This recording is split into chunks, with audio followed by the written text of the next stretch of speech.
We are continuing Emir Hashem on Sanhedrin Chaf Daled Amud Beis 24b, about 11 lines down from the top. Amrish Lakish Machlokes Lifnei Gemar Din Aval Achar Gemar Din Divrei Hakol in Yochel Achzor. So remember again, the topic of the Mishnah was the discussion that two litigants could go ahead and agree to what would normally be an unacceptable legal construct. So, for example, Reuven and Shimon are going to a din Torah. Reuven can say, Shimon, I hereby accept your father as a dayan, right, as a judge, or I hereby accept this person who's normally apostle as a witness. So remember again, the Rabbi Meir said that the parties could subsequently retract. The Chachamim said they can't. Now we're qualifying that machlokes. So Shlakish says the machlokes is lifnei gemar din, before the verdict has been delivered. But after the verdict has been delivered, everyone agrees you cannot. Neither of the parties could retract. They can't pull back. They can't recant their decision. Rabbi Yochanan says la'achar gemar din machlokes. Rabbi Yochanan says no. Even after the machlokes, Rabbi Meir and the Chachamim applies even after the verdict has been delivered. Rabbi Meir is saying that the litigants can recant or retract. Retract is really the better idea. Pull out of the process, and the Chum say that they can't. Say bailuhu la'achar gemar din machlokes lefnei gemar din divrei kol yachal achzerbo. So now the Gemara asks, do we say that the machlokes is even after the verdict has been passed, but before the verdict has been passed, everyone, even the Chachamim, agree that either party could pull out of the process? O dilma bein bezu u bein bezu machlokes. Maybe not. Maybe the machlokes is either way. Either way, so Tashma Dama Rava says, Kibal alav karov apostle if negimar din. Sorry, Kibal alav karov apostle. So Reuven and Shimon are in Beis Din, and they agree to accept upon themselves a judge or a witness who is a karov, a relative or apostle, or inherently unfit for to serve in this position. So if negimar din yochal achzerbo. So if it's before the verdict, either party has the ability to pull out. La'achar gemar din ein yochal achzerbo. But if the verdict has been delivered, then neither party has the ability to go ahead and back out. See, if you hold that the machlokes and the Chum in the Mishnah is only after the verdict, so then that makes sense. But before the verdict has been delivered, then either party everyone agrees that you could pull out. Then Rava espouses his position according to Rabbi Yochanan in accordance with the position of the Rabbanon.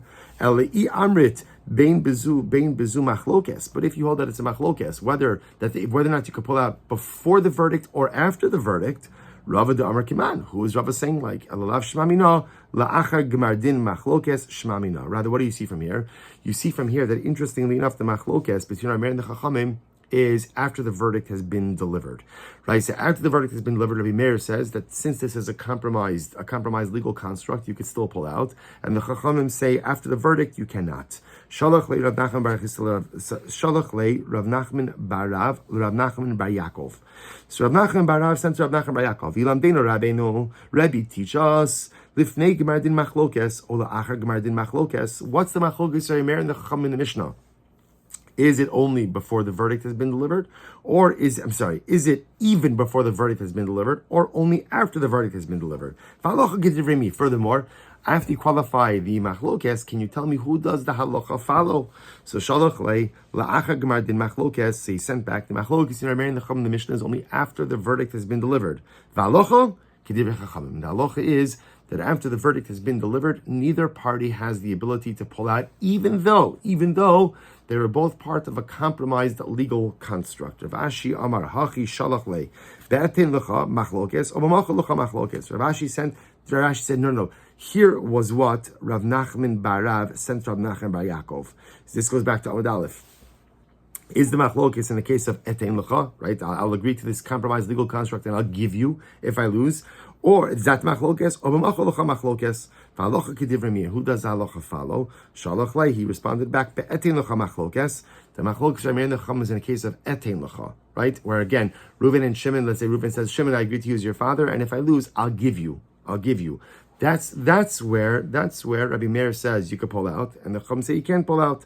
And the halacha like the Chachamim, besura masni hachi, pombedisa masni hachi. So the aforementioned version of the Gemara was reflective of what was done in Surah. In Pombedisa they had a different version. In Pombedisa they said as follows: Amar B'chanina bar Shalmiel, sholchu le mibei Rav Shmuel. They sent from the yeshiva of Rav Shmuel. Yilam deinu Rabbeinu, Rabbi teach us lifnei gemar din v'kanu miyado mai. Oh, very interesting. So same case, right? So Reuven and Shimon are on Beis Din, and they agreed to use Reuven's father as a dayon. But now in this case, interestingly enough, they made a kinyan. there was Kabbalah's kinyan. They made like a kinyan sudar with each other, binding themselves kinyanically to this process. So now the shaila is, what is the halacha? Now what does it mean, what is the halacha? In other words, can you go ahead? In other words, so here they use the kinyan to say no one's pulling out. So let's say they did a kinyan sudar with each other. I gave the handkerchief, they did a kinyan, so kinyanically they're bound. Being that they're kinyanically bound, can either party pull out? Right? Rabbi Meir said normally you could pull out. What about if there was a kinyan? What Rabbi Meir said you could pull out? And the halach is, the Gemara says, Ein b'shalach le, yishalach lu, we sent back, Ein la'achar kinyan klum. No. If there was a kinyan that was made, a kinyan certainly makes the process, the entire process, halachically binding. So I will say, so let's talk about this. Let's just spend a few moments on the halacha l'maisa, because this is really a fascinating idea where you see two parties committing to a legal structure that under normal circumstances would really be unfit and unusable. But here, they're agreeing to it. So what is the nature of that agreement? Number one, is the agreement halachically binding? Once there's agreement, can either party subsequently pull out if they're unhappy with the process? And thirdly, if there was a kinyan, does that change anything? So the Rambam paskins in Hilchos Sanhedrin, Perek Zayin Halacha Beis. Here it is, really fascinating. Misha Kibel Alav Karov Apostle Ben Lioso Dain Ben Lioso Eid Alav. So Reuven and Shimon are Beis Din, and the parties accept upon themselves to use someone who is pasul, right? Pasul, whether because he's a relative or because whatever, he's just pasul, whether it's to be a dayan, a judge, or a witness. Afilu kibel echad min hapsulim ba'avera, kishnei eidin l'ksherim l'ha'id alavo kushosha bezin mumchin ladumbo. Or for that matter, again, he managed to use someone who's invalid. You accept someone who's invalid because of an avera. He's a thief. He's a gambler.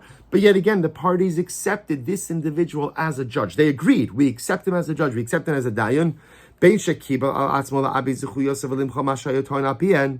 Bein shekibel shitin kol mashiyiton alav chavra be'idu zu apasal b'dino. So again, the Rambam says whether, let's say, Reuven says, if I lose, Shimon, you could keep what I gave you, or Reuven agrees to give Shimon to the son. In other words, whether it's a case of etein lecha, I'll give you, or mach lecha, I forgive that which you have, whichever one. Imkano miyado azeh eno yochol lachzer bo. Okay, so that one works backwards. If halacha l'maisa there was a kinyan, so Reuven and Shimon did a kinyan with each other, and that they were kinyanically vested, and therefore again they are committed to the process. No backsies, can't back out.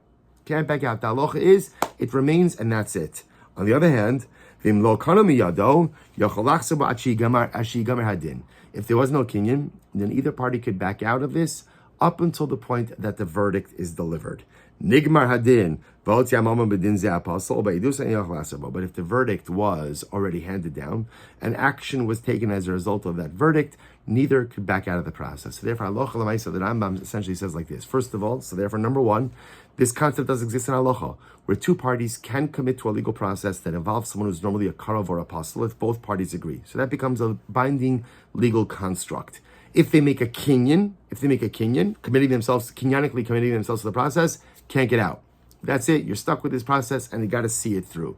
If there was no kinyan, so if it was before the verdict, either party has the ability to pull out. But if it was after the verdict, now the Rambam adds in there, after the verdict, and action was taken based on the verdict, sounds like you need both. At that point, halacha l'maisa, one cannot pull out of the verdict. All right, I will say that gets us to the Mishnah. Shkoyach, everyone. A good night of Shabbos, a meaningful rest of the fast. I look forward to learning it with everybody. Meretz Hashem next week. Kol Tov.